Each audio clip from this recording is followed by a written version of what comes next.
Hey guys, it's Konas here. You may know me from streaming on Twitch at KonasB. So I'm gonna do an Outlaw Mythic Plus overview here, just a rotational talents and Lego and Covenant overview. I am currently playing Necrolord, and let's take a look at the talents that I'm playing. So in the first row, I've chosen Ghostly Strike. Another great choice is Quick Draw.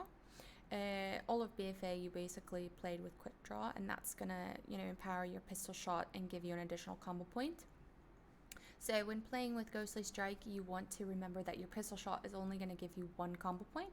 So if you're at four combo points and you get a pistol shot proc, you can use the pistol shot and then finish at 5. You're not going to overcap on combo points.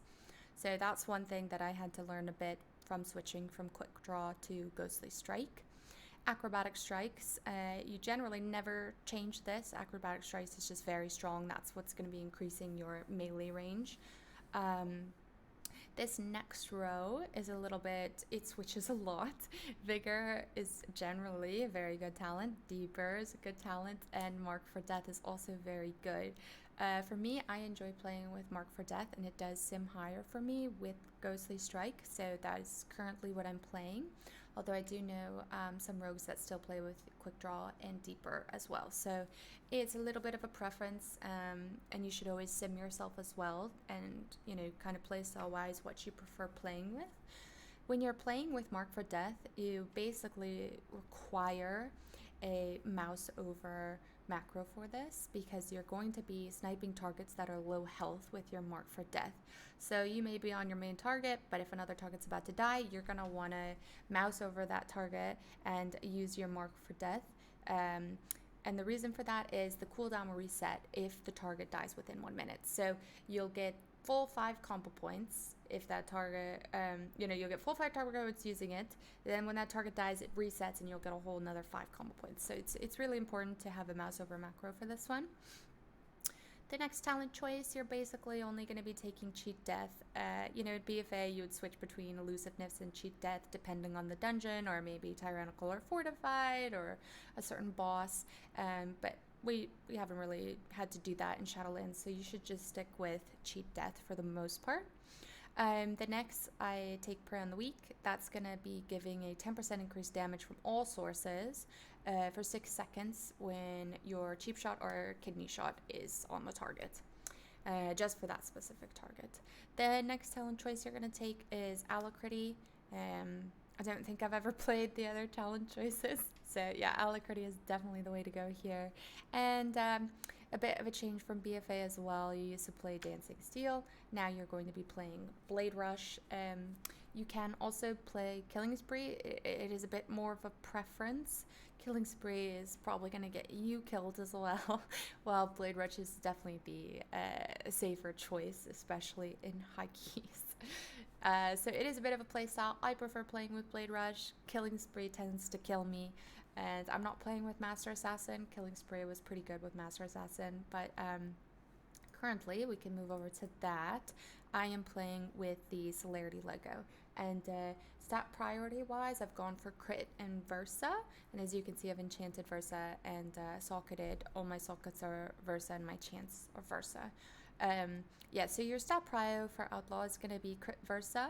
You do want to have a little bit of haste, but you're going to prioritize the Crit and the Versa. And Mastery, you don't really go for Mastery. It's more of a sub-rogue thing. Sub-rogue is more Crit Mastery. So your dagger that you're going to want to get is the Edge of Night. This does quite a bit of damage. Generally, I would say 1.5 to 2% of my damage overall in the dungeons, and that's pretty good for an on-use, not an on-use, for a an effect from a weapon.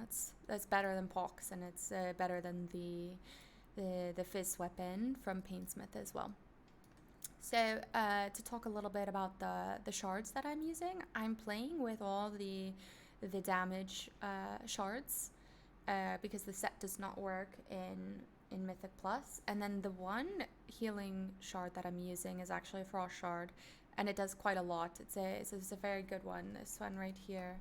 the Shard of Cure. So that's a good one for healing, helps your healer out a little bit. And then let's go into what Covenant I'm playing. I'm playing Necrolord. I'm gonna hide my camera here so you guys can see my whole thing. And I'm playing Airmere. So if we open up this, you can see the route that I've taken. And in my, empowered potency slot, I have Count the Odds here. It's a very, very good conduit. It's at 252. And the next potency that I'm playing is Sleight of Hand. And then the rest are Endurance and Finesse conduits. And these are more to your preference, what you prefer and what specific dungeons you may want to use them in. So you can change those as necessary, especially now that conduit energy is not an issue. So that's what I'm playing for my Covenant and my Soulbind. Another important thing that Outlaw got in Shadowlands is going to be your poisons.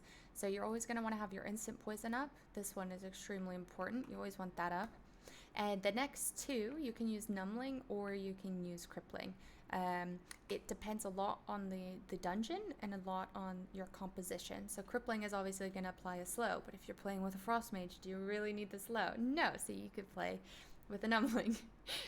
Numbling is going to reduce their attack and casting speed by 15%.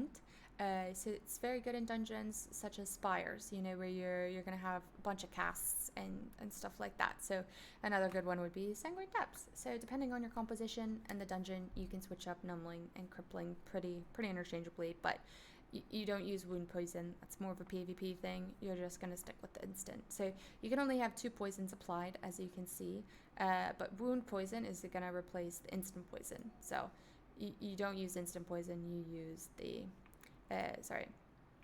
you don't use wound poison, you use the instant poison. And it's the same with Crippling and Numbling. You have Crippling up. If you apply the Numbling, it's going to replace the Crippling. So you can only have one of the 2 options. A next thing that I want to talk about is having a flask on. So I have my flasks here. You always want to have a flask on. You always want to have a food buff. So here I'm using Versatility Food. You can sim this if you want, crit, haste, or burst food. Obviously, if you have some rich friends or you yourself have a lot of gold, you can do a feast as well because the agility is going to be better than the secondary stat. So once we have your food buff, we're also going to apply Shaded Sharpening Stone to both of our weapons here. And also a heavy Desolate Armor Kit is pretty huge for high keys. So I already have one equipped for 41 minutes, as you can see there, so I'm not going to reapply one because they are expensive. So I want to get into some macros that are extremely important for playing Outlaw. So in general, like I was saying earlier, you're going to want a mouse over Mark for Death macro. It's extremely important for sniping low health mobs. Then you're going to want a mouse over Serrated Bonespike. That is your Necrolord Covenant ability. You're going to have 3 charges of this, and it's going to, you can see here, it's going to leave a dot until that target dies. And it's going to leave this ticking dot until the target dies.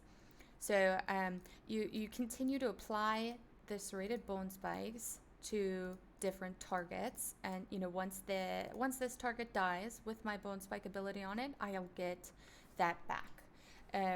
So then it says here, you can read on the tooltip, awards 1 combo point plus 1 additional per active bone spikes, and it's max 3 charges. So the first one you put on is going to give you 1 combo point, the second one will give you 2, third one will give you 3. And then let's say I currently have 3 applied. If I apply it to a 4th, it'll still give 3, you get the max 3 charges in return as well. So super important to have that, because you're going to want to stay attacking your in between the eyes and your ghostly strike targets. You want to apply those both on the same target. So what is in between the eyes going to do? So like it says here, it increases your critical strike chance against the target by 20%. Okay, so it's pretty big and imperative that you attack the target that you've applied in between the eyes on. Back in BFA, this wasn't as important because it just stunned. So now it actually just applies a buff. And how long that buff is depends on how many combo points you have when you finish. So obviously you want to finish at the highest combo points. Then what you're going to do is you want to make sure your ghostly strike is also on that same target. this is going to cause the target to take a 10% increased damage from your abilities for 10 seconds. So you obviously want In Between the Eyes and Ghostly Strike on the same target, which is why mouse over abilities are very good for the bonespike. Here in the training system, it's pretty easy to switch between targets, but if you're in a little bit less controlled area like Mythic Plus, it's harder to find your main target. So I have a at cursor grappling hook. What that's going to do is wherever my cursor is, I just grappling hook there. Otherwise, you would have to, actually place it and click it, which takes a little bit longer. So that's another great one to have. I would say what's pretty imperative for Mythic Plus is having a focus target mouse over. So you have a mouse over focus. Basically what I can do is I have my mouse over focus set here, and we're just going to set our focus. So it's right here. And that is going to be for your focus kick. You can also have a mouse over kick, but I prefer playing with a focus kick. So that way I can stay on my In Between the Eyes target and my Ghostly Strike target. But let's say we have a higher prio mob, but the mob, I have to kick another mob, right? So I just focus that mob and I'll kick it when I need to kick with my focus kick, and I don't have to get off. So you lose a lot less damage that way. Another super great macro to have is a tricks macro. So I have quite a few tricks macros. For this one, it's a target equals party 1. That's going to be the leader of the party that you're tricksing. Sometimes the tank in Pugs is not always the leader, so I also have a Tricks of the Trade auto tank misdirect. That's typically the one that I use, especially because it's just great for when you're in a Pug and they don't make the tank party 1. And then I have one for a raid as well, where you can just tricks the tank and raid, because the auto tank misdirect sometimes doesn't work, or it does work, but then it'll tricks the one tank that you don't want to be tricksing. So I had to switch it up for Sylvanas. But yeah, in general, those are the tricks macros that I use, and the other macros that I use that I think are really important. So let's get started into the rotation. I'm just going to do an overview first. Basically, what you're going to do before you start the pull is ensure you're in stealth. As you can see, I have a weak aura here. So you're going to see the abilities popping up right here on my stream in big symbols. And then over here, if you look down here, it's going to say the ability name. So if you see the symbol but you don't know exactly what that ability is called, it'll say it down here. And over here in the corner, you can see what Lego I am playing with. So in general, before I start the pull, I'm going to mark for death and slice and dice. And I'm always using my mouse over mark for death. Then we're going to roll the bones and we're going to tricks the tank. I don't have a tank, so it's not going to, pull up, but that's what I would do, is I would tricks. And then we're just going to open up on the target dummy.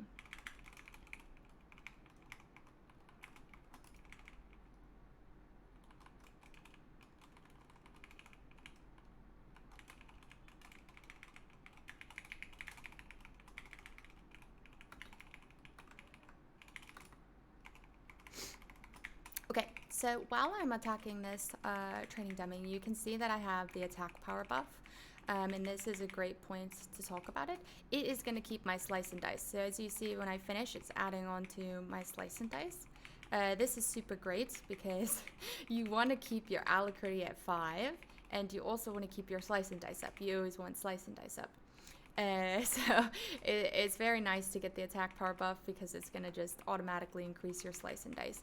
If you don't have the attack power buff, it's fine. After the pull, you're going to want to save 5 combo points so that you can keep your alacrity and your slice and dice before going into the next pull. That is super important, is keeping up your alacrity and keeping up your slice and dice. So as you can see here, my alacrity is about to fall off. So is my slice and dice. I'm going to hit my slice and dice, and it's going to keep my alacrity. It refreshes the alacrity, and it refreshes my slice and dice. So I'm ready to go into the next pull. So I'll roll again. I will tricks. I'll go back in, open with ambush, get my Blade Fury up, and just start attacking. Generally, even if I get to 5 combo points, I will Ghostly Strike before I finish with In Between the Eyes. I tend to use my trinket on cooldown, my unused trinket. And another super duper important thing to note is you do have CDR, right? Sometimes you get a CDR buff, and that's going to get your CDs up a bit faster. But one thing to note is you should always use Adrenaline Rush. It's always going to get off CD, either from your CDR buff or your built-in CDR. So generally, unless you are saving it for something specific, which you should not do on lower keys and only rarely in high keys for very specific situations, such as maybe the first boss and miss, depending on your comp, maybe you hold Adrenaline Rush so that you can push the boss faster and maybe one phase it. But I would say in general, you should always be using Adrenaline Rush on cooldown. And you should also be using Roll the Bones as often as possible if you only have one buff. Okay, if you have a 5 buff or you have a 2 buff or a 3 buff, anything, 2+ buffs, you don't need to reroll. Okay, you could just let the buff do its thing. If you have one buff, go ahead and reroll, because you have such a high chance of getting another buff just from rolling the bones with Sleight of the Hand, and your chance with the Count the Odds proc that it's just, you just roll the bones. And Vanish is also gonna give you another ambush or dispatch depending on how many combo points you have, and that's gonna give you a Count the Odds proc as well. So one thing to note, hopefully I'll be able to show you guys this, I just got a Count the Odds proc, right? Well, if I re-roll, it's gonna keep the Count the Odds proc and give me another buff. So you don't need to worry about rolling off your Count the Odds proc. They fixed that, you're not gonna roll it off. So feel free to add on to that buff with the re-roll if you got the proc. That is really nice. Another thing that is important for Outlaw Rogues is you correctly use Blade Fury. You want to have 100% uptime of Blade Fury on the packs, okay? So oftentimes, I won't use Blade Fury if the mobs are almost dead, because then you're wasting that charge. You're gonna have 5-6 seconds where you're not actually attacking mobs with the Blade Fury, and then maybe for the first 5 seconds until you get your CDR back up with Blade Fury, you're not gonna have Blade Fury, and that's a pretty big damage loss, because Blade Fury is what is going to be cleaving the other targets. Everything else is single target. Blade Fury is what causes it to attack the other targets. I also tend to pot on cooldown, so I have that keybound as well. So I believe that is everything I wanted to talk about with Outlaw Rogue and Mythic Plus. I will be doing more videos where I'm going to go through and talk about Gouge and Evasion and Cloak of Shadows, and specific things that you can kidney and do to help out your team in high keys. I'll go through each dungeon specifically and kind of follow my route through that, and show some of the rogue utility and specific things that you can be doing to either increase damage or maybe stop an ability from going through so that your team doesn't wipe, because rogue has a lot of great things that it can do. So thank you guys so much for watching. I hope you enjoyed this video, and I hope that you learned some things. So look out for some more videos in the future, and thank you guys. I will see you next time.